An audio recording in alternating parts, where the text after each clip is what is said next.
Baik pemirsa ETV, kembali lagi bersama saya Eli Yuliana dalam program Yuk Ngopi Ngobrol Penuh Inspirasi bersama VCIC. Program ini bekerja sama dengan TV Edukasi yang ada di Kota Pontianak dan sebuah komunitas virtual Indonesia yang terdiri dari para instruktur yang memfasilitasi pendidikan jarak jauh. Nah, kita kembali lagi ke para tamu ya. Tadi bicara tentang sekolah alam, apa yang beliau-beliau lakukan di sana. Nah, sekarang yang saya ingin tahu adalah buat Bapak berdua nih, atau Pak Arnold lagi lah, yang dituain duluan. Betul. Baik Pak, membuat suatu perubahan, merintis suatu kegiatan itu tidak mudah. Nah, pertanyaan saya nih, gimana dukungan pemerintahnya Kota Singkawang? Oke, untuk konsep sekolah alam, alhamdulillah untuk Kota Singkawang, Kepala Dinas Pendidikannya langsung mendukung penuh.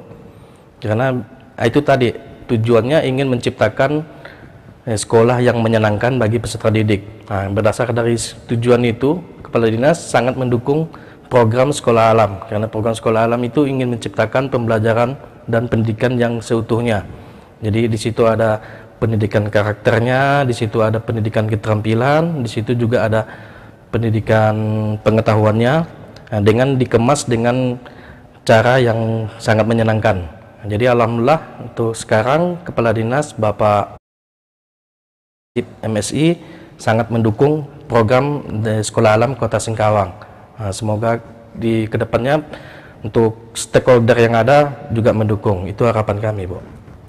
Oke, Pak Wasis mungkin ada yang mau disampaikan? Baik, untuk sekolah alam di Natuna sebenarnya saya sudah koordinasikan dengan Kepala Dinas, cuman diwakili oleh Pak Sekretaris Dinas Pendidikan.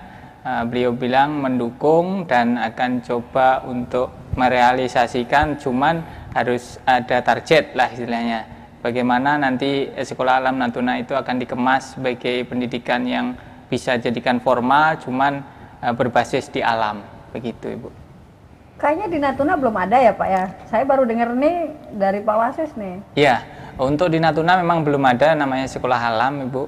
Sekolah itu kami rencananya gini kan, cuman sudah ada pembelajaran di situ, pembelajarannya hari Minggu, Sabtu, dan setelah pulang dari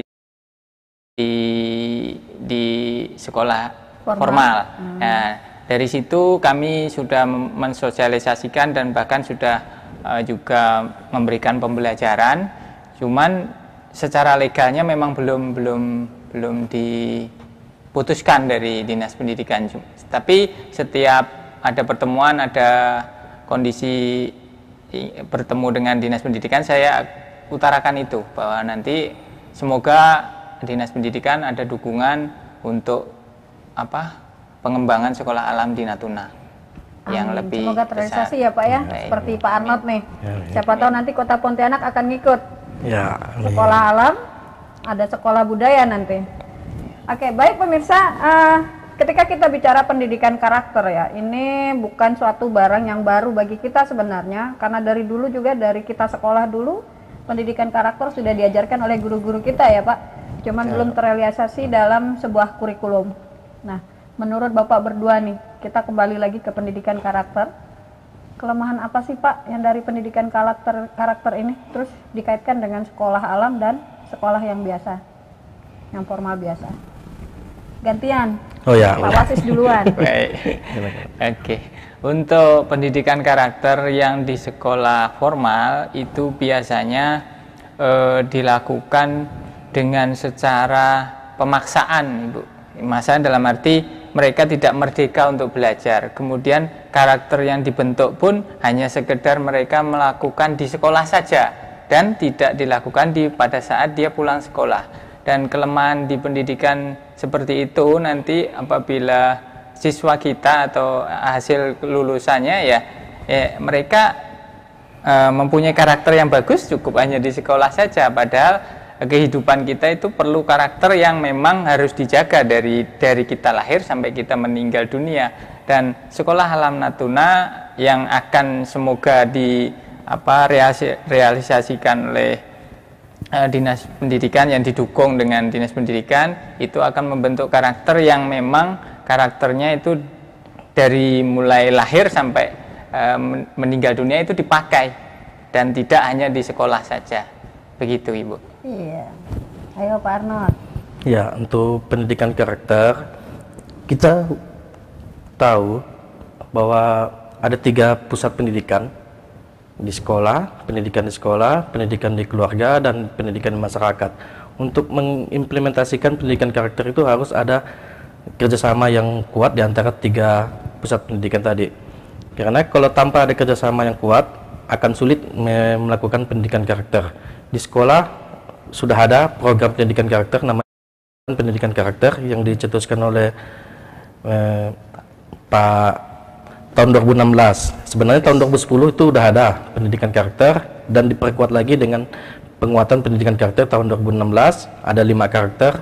Nah, jadi ketiga komponen ini yang harus bisa saling terintegrasi, bekerja sama agar pendidikan karakter itu bisa berjalan secara optimal. Itu menurut saya ketiga komponen ini harus berjalan bersama, Bu, untuk melaksanakan pendidikan karakter. Oke, baik Bapak. Ketika saya melihat video, foto ya dari Pak Arnold ya, dan juga Pak Wasis, itu memang kegiatan sekolahnya berada di luar. Satu mungkin konsentrasi ke literasi ya, kalau Pak Wasis. Arnold ini benar-benar ke alam. Nah, para pemirsa bisa kita perhatikan bagaimana cara guru-guru di sekolah Pak Arnold itu membawa siswanya keluar untuk belajar. Yang saya tangkap dari sebuah video yang Pak Arnold berikan kepada kami, ada sisi pendidikan karakter sih memang sebenarnya ya Pak? Iya, ada. Oke, bisa Bapak jelaskan nggak nih Pak ceritanya nih? Iya. Ya. Ya, ini salah satu program pendidikan karakter, itu pembiasaan, Bu. Jadi setiap hari Rabu kita mengadakan makan, minum, makanan yang bergizi bersama-sama. Nah, setelah makan minum ini kita juga mengajak anak untuk sikat gigi bersama. Nah, di sini ada pendidikan karakternya, Bu. Jadi anak bisa mengetahui makanan apa yang bergizi. Nah, jadi untuk memulai aktivitas sebelum pembelajaran atau bermain sesuka mereka, mereka harus punya energi. Jadi harus dibiasakan untuk sarapan. Nah, setelah sarapan mereka harus menjaga kebersihan dirinya dengan cara menyikat gigi bersama-sama. Nah, ini salah satunya untuk pembiasaan pendidikan karakter dengan cara pembiasaan. Oke, kalau kita lihat juga ini bisa diintegrasikan dengan pelajaran yang lain ya Pak. Kalau saya lihat bisa jadi materi matematika juga bisa masuk karena dia dikelompokkan kayaknya bawa telur ya. Iya, betul. Nah, berarti dia kalau di kelas rendah dia bisa menghitung berapa telur yang mereka pakai, iya, mereka betul. makan dengan jumlah teman-temannya yang demikian, terus berapa ukuran minuman di gelas mereka itu. Iya, ya, betul. Ya, jadi bisa tetap balik ke alam, back to the nature ya. Iya. Ya. Baik Pak Arnold, kalau saya lihat juga di gambar-gambar dan video Bapak, ini kan dekat dengan alam nih Pak.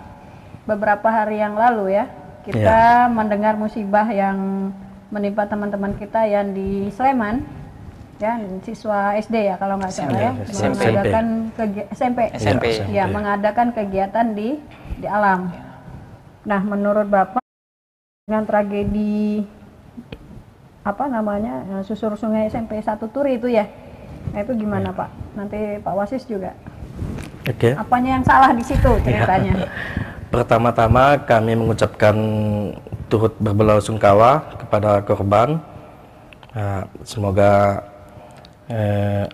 korban bisa diterima oleh Allah Subhanahu wa Ta'ala. Untuk saya memandangnya yang pertama itu ya musibah, Bu. Ya, kalau namanya musibah tidak bisa dielak-elak lagi ya. Kalau memang udah ketentuan dari Sang Pencipta, itu tidak bisa dielak-elak lagi, itu musibah. Yang kedua, dari sudut pandang yang kedua itu saya melihatnya ya harus ada introspeksi dari kita, terutama dari guru. Bagaimana ikhtiar kita menjaga keamanan dan kenyamanan anak. Nah, untuk kegiatan pramuka itu saya sangat mendukung karena dalam kegiatan pramuka itu ada pendidikan karakternya, Bu. Iya, betul. Ada membangkitkan jiwa kepemimpinan anak. Tapi itu ikhtiar kita bersama, pembelajaran kita bersama ke depannya, semoga tidak terulang lagi. Ada juknisnya kan, biasanya untuk kegiatan seperti itu kan ada juknis, pedoman, itu bisa kita patuhi agar kejadian ini tidak bisa terulang lagi, Bu. Itu menurut saya. Berarti berhati-hati dahulu menyeleksi kegiatan tempat ya? Iya, ya, tempat, cuaca, lokasi itu ada juknisnya untuk penyelenggaraan itu, Bu. Iya. Kalau Pak Wasis? Iya. Tadi juga sama, kami turut berduka atas apa yang menimpa di Yogyakarta, sekolah SMP 1 ya Pak ya? Ya, semoga. Semoga apa yang menjadi korban di sana bisa diterima oleh Allah Subhanahu wa taala. Kemudian untuk pandangan kami tentang sekolah yang mengadakan pramuka kemudian disusur sungai, sebenarnya dari pihak sekolah harus memetakan dulu. Kalau menurut saya harus memetakan dulu tingkat bahayanya, kemudian juga tingkat amannya. Kalau memang itu nanti mengandung resiko yang lebih tinggi dan membahayakan anak-anak kita, ya setidaknya kita harus hindarkan atau diganti dengan kegiatan yang lain atau yang lebih aman gitu. Jadi itu memang yang terjadi sebagai proses pembelajaran buat kita semuanya. Nah, semoga ke depan tidak ada yang terjadi seperti itu lagi. Iya, baik. Bapak-bapak yang ganteng dan hebat di sebelah saya ini sudah ada beberapa orang yang bertanya, tapi kita lihat dulu yang satu ini mau lewat ya. Jadi nanti jawabnya di stop dulu.